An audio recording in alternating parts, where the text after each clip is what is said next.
¿Qué tal? Muy buenas y bienvenidos a Levante Televisión, bienvenidos a esta nueva edición del Levante en Directe que abre semana hoy este lunes 20 de octubre, donde durante los próximos minutos les vamos a ofrecer diferentes asuntos de actualidad. En un programa, en el de hoy, que va a comenzar además pues hablando de una cita importante que además se va a celebrar justo mañana, y es que el 21 de octubre se celebra el Día Mundial del Ahorro Energético, además un día mundial establecido en el año 2012 por el Foro Energético Mundial y con un objetivo bien claro, el de concienciar pues por esa necesidad que yo creo que tenemos que implantarnos todos a nivel de sociedad, pues de minimizar los efectos de la energía y sobre todo pues ser sobre todo muy solidarios con el medio ambiente.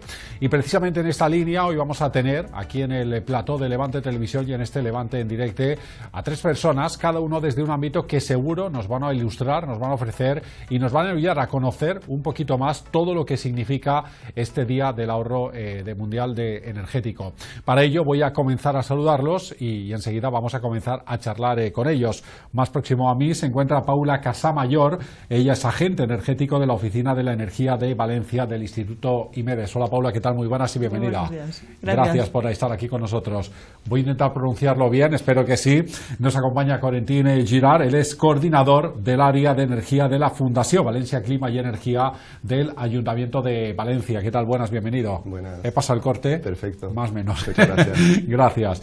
Y también nos acompaña en este caso una de las entidades que también trabaja codo a codo con este colegio y en este caso con esta oficina.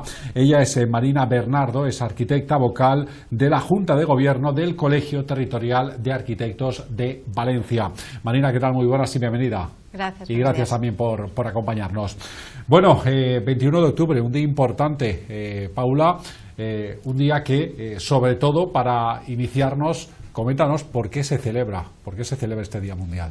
Sí, el 21 de octubre, quizás Corentin lo pueda comentar mejor, pero como tú decías, ¿no? Que viene desde el 2012, sí. Que se instauró desde el Foro Energético Mundial de la Energía. Y llevamos ya varios años nosotros celebrándolo. En Valencia es como un pequeño hito anual que disfrutamos, intentamos proponer a la ciudadanía para reivindicar el tema del ahorro, ¿no? Que para ubicarnos un poquito dentro del Ayuntamiento de Valencia, pues se trabaja mucho en objetivos pues de descarbonizar la ciudad, y pues nosotros todos como ciudadanos pues en nuestras casas levantamos una cuarta parte de la energía que se consume, y de ahí la necesidad pues de hacer políticas públicas e intentar fomentar el tema del ahorro para reducir esta parte pues que emite carbono, y al final lo tratamos ahora como una oportunidad para poner en la agenda una cosa muy sencilla, es que la energía más barata y más limpia que podemos tener es la que no se consume. Claro. Parece obvio, pero hace falta explicarlo y volver a contarlo de varias maneras, como lo veremos a continuación, para que quede claro que es una política importante impulsar este ahorro, que tiene casi solo beneficios, la verdad. Entonces nos interesa pues ponerlo en la agenda con pues entidades con las cuales colaboramos durante todo el año. Hacemos un programa durante una semana con varias actividades para un poco llegar al ciudadano, a la ciudadanía y hablar de este tema, más allá de la factura que tratamos por otra parte, claro, de las renovables que también son muy, vamos a decir, de moda, pues el tema del ahorro es fundamental. Ahora quería conocer la introducción por parte de los tres, así que también me gustaría, a modo de introducción, aunque luego estaremos en planos más técnicos relacionados con lo tuyo, pero coméntanos también un poquito, Marina, cuál es tu visión, ¿no? sobre esta celebración de este Día Mundial. Pues efectivamente, un poco como lo está diciendo Corentin, al final sí que es cierto que se trabaja muchísimo la parte de renovables y la energía, digamos, más eficiente, pero aquí estamos hablando de intentar tener menos demanda, o sea, de intentar gastar menos, que al final es lo que nos trae un poco hoy aquí. Ajá. Corentin, ¿cómo se promueve precisamente este ahorro de energía entre las personas, entre la sociedad, entre las personas que, por ejemplo, nos están viendo hoy aquí? Pues en Valencia desde ahora 6 años tenemos un servicio especial para el ciudadano para eso, que son las oficinas de la energía. Ya abrimos una primera en el barrio de Ayora hace 6 años y ahora tenemos pues 3 que están a disposición del ciudadano, una en el Parque del Oeste, en el mismo parque, la última en el mercado de Torrefien, en la galería comercial. Y después pues se trata de encontrar las actividades que pues llegan al ciudadano, desde pues información básica hasta talleres, exposiciones. Ahora os contará luego toda la caja de herramientas que se ha desarrollado desde esta oficina para ofrecer una multitud de acciones y de propuestas para implicar al ciudadano en este tema del ahorro. En concreto, ¿qué intentamos hacer? Pues ir un poquito más lejos que el tema de las bombillas LED, que creo que ahora ya ha calado más o menos en la sociedad, y además es obligatorio. Sí. Pero también se puede hacer muchas cosas en casa para, como bien lo decía Marina, pues reducir esta necesidad de energía. No decimos de no gastar energía, de gastarla bien, que es el tema. Bajar la temperatura que podemos tener en invierno o dejarla un poquito más alto en verano. Son consejos muy sencillos, de un gradito más menos, pero que representan ciertos ahorros, por ejemplo. Paula, hablábamos ahora y lo comentaba un poco con Entin, que tenemos 3 ya, centros en Valencia. Cuéntanos en qué consiste esa oficina de la energía. Sí, pues las oficinas de la energía son un espacio de formación e información a la ciudadanía valenciana, que nos autodenominamos como una ventanilla única, accesible al ciudadano, muy cercana, que acompaña en la transición energética a cualquier ciudadano en diferentes áreas. Pues hablábamos de renovables, hablamos de ahorro energético, hablamos de rehabilitación, eficiencia energética, pobreza energética también, y un poquito a través de asesoramientos personalizados, talleres, actividades relacionadas con la energía, buscamos esa conciencia mayor entre los valencianos como oficina técnica que acompaña desde lo público. ¿Se trata de un servicio gratuito? Efectivamente, es un servicio municipal desde el Ayuntamiento de Valencia, Fundación Valencia Clima y Energía en particular, entonces es gratuito, transparente y público. ¿Cuál es la manera en la cual pueden establecer ese contacto con vosotros? Pues si nos buscan por internet Oficina Energía Valencia, aparecemos inmediatamente y allí pueden encontrar tanto nuestras ubicaciones, las 3 físicas que tenemos en Valencia, que además hay una oficina itinerante que también se encuentra en la página web, la agenda que tenemos en la que nos desplazamos a mercadillos, pedanías, juntas municipales para extender allí los servicios también. Y el correo electrónico, el teléfono, lo encontrarán todo en la página web. Por la experiencia que lleváis de todo este tiempo, te iba a preguntar, ¿alguna radiografía en especial del sector de sociedad, de personas que se acercan a consultaros, a informarse? ¿Es un perfil más joven, más mayor? Pues sí que es verdad que las personas con más tiempo son las que ya están en momento de jubilación. Ajá. Como colaboramos mucho con universidades populares, claro, pues también a este sector se llega ampliamente. A usuarios de servicios sociales, como colaboramos con ellos para la pobreza energética, también acuden mucho a nuestros servicios. Y luego personas que van un paso más allá de lo mínimo y están queriendo rehabilitar su casa, ponerse placas, formar comunidades energéticas, pues un poquito hacen el hueco en la agenda. Y tenemos usuarios pro que acuden a todos nuestros talleres y nos siguen. Bueno, y creo que además precisamente con motivo de esta semana, ¿no?, del ahorro energético, hay previstas diferentes acciones, actividades, ¿no? Sí, efectivamente, con motivo del 21 de octubre, esta semana vamos a tener 3 actividades abiertas que pueden apuntarse los ciudadanos. Ajá. Una será este jueves con un taller de calidad de aire interior de casa y recuperadores de calor, todo el tema de la ventilación mecánica con recuperación de calor natural y cómo eso afecta a la calidad de aire que respiramos dentro de casa. Luego tenemos también el sábado un Rehabilitatour por el Carmen, que vamos a ir con una cámara termográfica de manera muy práctica y visual, paseando para ver la calidad de los edificios que tenemos en Valencia, relación con la energía, y finalmente tenemos también una visita guiada a una exposición Materia. Ajá. Muy bien, que está muy bien, que ahora vamos a comentar, claro que sí. Paula, por cierto, para lo que nos comentabas de la actividad del Carmen, la gente puede inscribirse, ¿no? Sí, efectivamente, está también publicitada en nuestra página web y allí pueden encontrarla y inscribirse online o acudiendo a nuestras oficinas y pasear con nosotros por el barrio del Carmen para analizar esos edificios y las fugas energéticas. Muy bien. Paula, coméntanos un poquito, Marina, comentaba ahora Paula el tema de esa exposición Materia, explícanos un poquito qué va a consistir. Pues esa exposición Materia en realidad la tuvimos primero en el Colegio Territorial de Arquitectos porque al final es una iniciativa que surge de París, se ha hecho un concurso a nivel internacional con los mejores proyectos del mundo en cuestión de materiales naturales y de baja huella de carbono. Entonces, estos materiales son los que podemos emplear, en este caso, por ejemplo, en rehabilitación energética, ¿vale? También en obra nueva, pero en este caso los hemos utilizado para esto, y entonces la trajimos primero, la tradujimos y la adaptamos para el Colegio de Arquitectos, y ahora la estamos itinerando en particular con Clima y Energía, con quien colaboramos en muchas ocasiones. Y al final es una exposición que lo que trabaja es un poco que cuando hablamos de aislamiento y de nuestros edificios, digamos, hacerlos más eficientes, no solamente como estábamos diciendo con medidas activas, pues esos materiales también pueden ser materiales más sostenibles y de una menor huella de carbono y de menor impacto. Ajá. ¿Qué papel, en este caso, Marina, juegan los arquitectos en esta rehabilitación energética que se está llevando a cabo?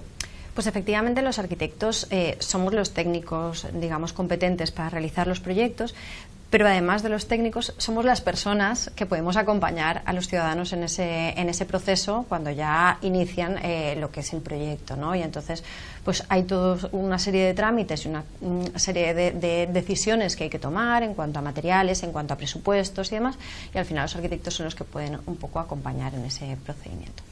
¿Y qué papel juega en este caso también el colegio a la hora de divulgar, de promover todo este trabajo que estáis haciendo? Pues desde el colegio la verdad es que realizamos desde hace ya algunos años tanto actividades culturales y de divulgación como actividades de formación específica en materia de sostenibilidad, porque no tenemos que perder de vista que es que el sector de la construcción estamos hablando de que representa casi el 40% de las emisiones de CO2 que tenemos a nivel mundial. Entonces tenemos una responsabilidad muy fuerte y nosotros lo que pretendemos siempre es dar a nuestros compañeros un poco las herramientas para poder seguir trabajando un poco en esa transición energética y ecológica que un poco queremos todos ir llevando. Qué interesante, Corentín, esta exposición materia, ¿no? A nosotros nos parece preciosa también porque se pueden tocar los materiales, sí. Que es un detalle. Es algo palpable, ¿no? No solamente es una cosa de ir a ver, porque hay proyectos que efectivamente son pues referentes a nivel mundial, pero también invitamos a la gente, a los usuarios, a arquitectos y cualquier persona interesada a venir, porque es la oportunidad de pasar un poquito a sentir esta parte de los materiales que a veces nos queda un poquito lejos una vez un edificio está cerrado. Vamos a decir que es una oportunidad buena que hemos acogido en la Oficina de Energía con mucho placer y mucho gusto, así que esperemos que cualquier persona interesada pueda venir a visitarla. Porque además hemos adaptado un poco de esa exposición que venía de Francia, los materiales los hemos adaptado a los locales, entonces hemos intentado que sean empresas de un entorno cercano para también reducir esto y un poco fomentar también esa industria local. Aquí cuando estábamos planteando la entrevista he visto una palabra, bueno, un grupo de palabras que me ha llamado la atención, el efecto isla de calor de las ciudades. ¿Esto qué es? ¿Quieres empezar tú, Marina? A ver, al final, hablamos de isla de calor cuando decimos que las ciudades al final se están calentando mucho. El planeta se está calentando, pero en las ciudades tenemos una concentración de CO2 mucho más alta.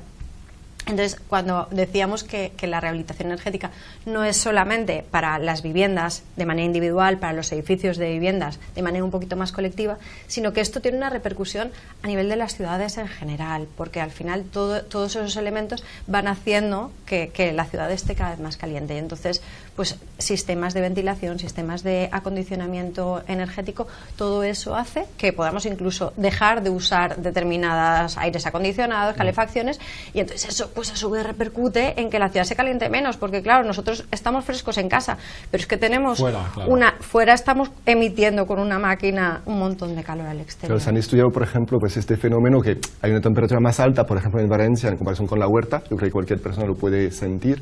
Pues en París, con el efecto de los aires acondicionados, se estima que aumenta la temperatura exterior en verano por este problema de sobrecalentamiento. Entonces, amplificamos el efecto de isla de calor, por ejemplo, con una solución que es pues individualmente ponerse un aire acondicionado.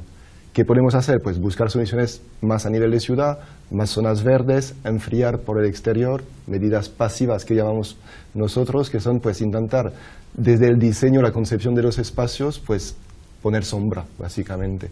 Entonces todo eso es lo que intentamos hacer también cuando promovemos el ahorro, hay soluciones tecnológicas, técnicas a mano que hay que utilizarlas cuando hace falta, pero a veces hay pasos previos que son pues fomentar el ahorro desde la concepción, por ejemplo, que eso es importante para no, si solamente añadimos consumos, no llegaremos, es decir, que es un poco la conclusión que queremos compartir y reivindicar con el tema del ahorro, es que a día de hoy necesitamos ahorrar. No podemos solamente seguir aumentando consumos energéticos infinitos porque no hay tantos recursos. Claro. Y que todos como ciudadanos podemos un poco poner nuestro granito de arena, ¿no? Claro. Para ir acabando, una cuestión para los tres. Las opciones de mejora energética para cualquiera son factibles, ¿no? Están al alcance de cualquiera, ¿no? ¿Creéis que dentro de esta situación falta un poco de didáctica, que la gente realmente lo pueda conocer, que a lo mejor a veces no se hace porque no se sabe cómo hacerlo o qué es lo que se puede hacer? Sí, por ejemplo, desde la Oficina de la Energía, en los talleres que hacemos de ahorro energético en el hogar y que vamos a universidades populares, a diferentes centros a impartirlos, o vienen, allí les mostramos un poco las gráficas de medida real de qué está pasando en los hogares españoles y dónde realmente está el mayor consumo energético, porque la gente enseguida acude. No, yo sí que apago todas las luces de casa y tal, pero en realidad la iluminación es el 6% de nuestras facturas. Claro. Entonces, cuando hablamos de climatización, grandes electrodomésticos, ahí ya hay un debate más potente, ¿no? Que bombilla LED está bien, pero hay mucho más por hacer. Es un poco el mensaje que queremos trasladar. Hay que cambiarse las bombillas y llevar cuidado con la iluminación, pero hay mucho más por hacer y las oficinas están para eso, para responder a lo que comentas justamente de este déficit de conocimiento, pues normal. Antes no era una preocupación tan importante. Pero ahora sí. Ahora sí, tenemos que ponernos las pilas, trabajamos con universidades populares, con cualquier organización que quiera formarse y aprender sobre eso, estamos abiertos para acompañarles, porque sabemos que no es fácil el camino, pero bueno, estamos para eso. Marina, más o menos en la línea, ¿no? Correcto. Sí. Para acabar a los tres, ¿con qué conclusión nos podríamos marchar y sobre todo para que la gente que nos está viendo y escuchando se pueda quedar aprovechando esta semana tan importante, en este caso relacionada, yo creo que en nuestra vida al final, con ese ahorro energético? Pues a mí la frase que me gusta, ya la ha comentado antes Corentín, que es la energía más verde y más limpia y más económica es la que no se consume. Ajá. Bueno, yo creo que es un buen titular. Corentín, te la ha quitado, ¿eh? Nos quedamos con eso. Que no es mío, que no pasará. Nos podemos quedar con eso. La idea es eso. Cualquier pregunta que tengáis, aprovechemos esta semana para hablar del ahorro. Claro. La oficina está abierta. Colegio de Arquitectos también, hay varias entidades que están a disposición. Bienvenidos a todos. Claro, sí. Marina. Eso mismo. Pues también te quedarías con esto. Pues Paula, Corentín, Marina, muchísimas gracias a los tres por habernos acompañado y por haber, yo creo que ilustrado, sobre todo a toda la gente que nos está viendo, lo que simboliza ese día de mañana, 21 de octubre, y a donde esperemos que todos podamos aportar un poquito, porque un poquito de muchos al final es muy grande, ¿verdad? Es lo que hay que quedarse. Gracias a los tres por acompañarnos y habernos ayudado un poquito más a conocer todo esto.